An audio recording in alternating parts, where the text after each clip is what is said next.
Well, we've got a pretty tight window for production on these lovely late Victorian sets, 1893 through to 1898. They're made by a company called James Beech and Co., which isn't one of the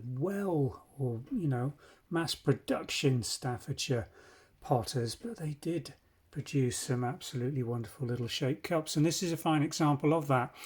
From around that period, the actual RD number we know is 1893.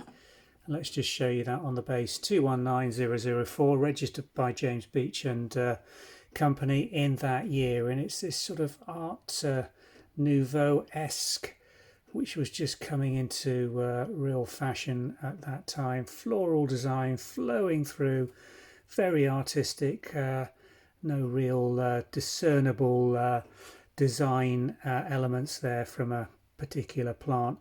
Rotated rib walls, as you can see, coming round, and this lovely sweeping motion.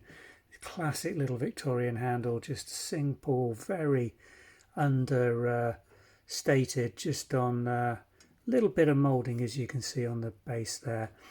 Remnants of its gilt around these, not really scallop rims, they're more castellated than anything.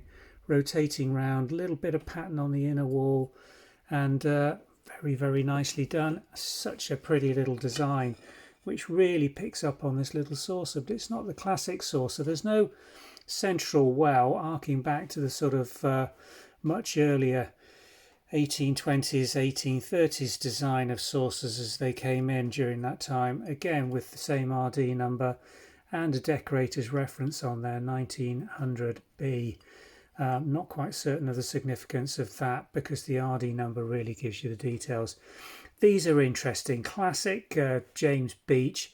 Little cracks almost filled with soot debris from the dirty kilns they were using to produce this porcelain china. But this is, of course, porcelain. Can you see my fingers moving behind there?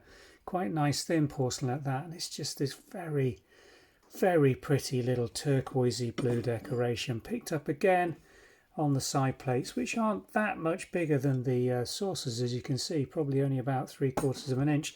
Measurements will all be on the website listing, but isn't that a pretty little side plate?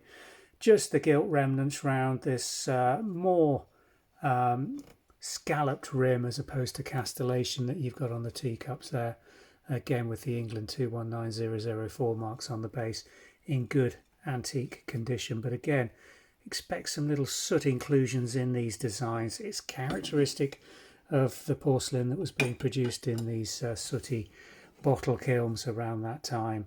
Lovely sets. You won't find them anywhere else, I doubt.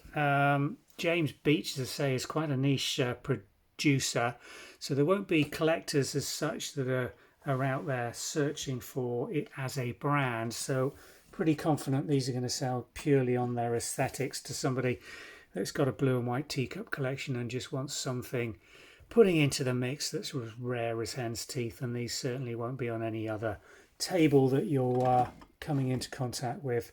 So pretty unique sets.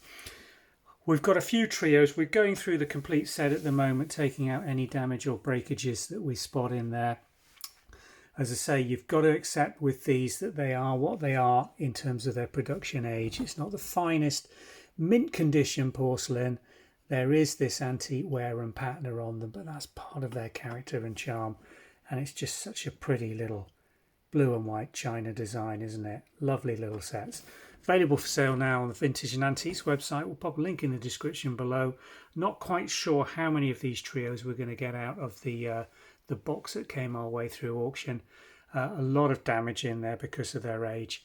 As I say, when you're picking something from 1890s, then you've got to expect it to be in an antique condition and show its patina of age. Thanks for watching.